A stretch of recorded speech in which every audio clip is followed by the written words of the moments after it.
Doctor अवहेला जो रोगी मृत्यु घटना नहीं चिकित्सालय उत्तेजना मालकानगिरी जिला मुख्य चिकित्सालय में एभली चित्र देखा मिली।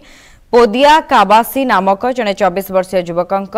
डाक्तरी अवहेला जो मृत्यु घटी अभियोग होगा सेठारे देखा मिली उत्तेजना। परिवार लोकों कहवा अनुसार मृत पोदिया काबासी निज स्त्री और भाई को नहीं मोटरसाइकेल जोगे शेखपाली निज गाँ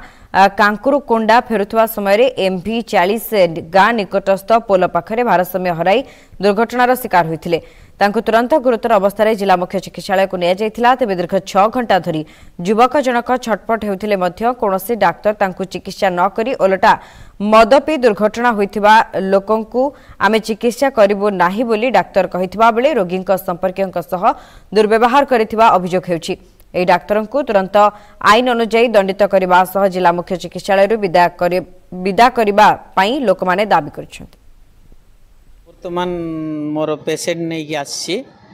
लास्ट जो पेसेंटा आनीचु भोर सकाळे कहवाटा हूँ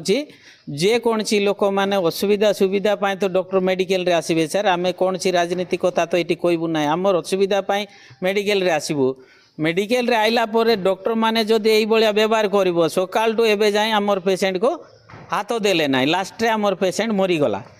किंतु यही भाया अन्याय जदि डॉक्टर माने करेंगे सर ए ट्रिटमेंटा किए कर सर से सरकार आड़ भी आपको ध्यान देवा पड़ो। सरकार आमको सकाल 6 रु एवं दिन 2टा पर्यंत रही देखुना एक्सीडेंट केस पूरा सीरियस केस को कहते ना ये मद पी पड़ी जाए।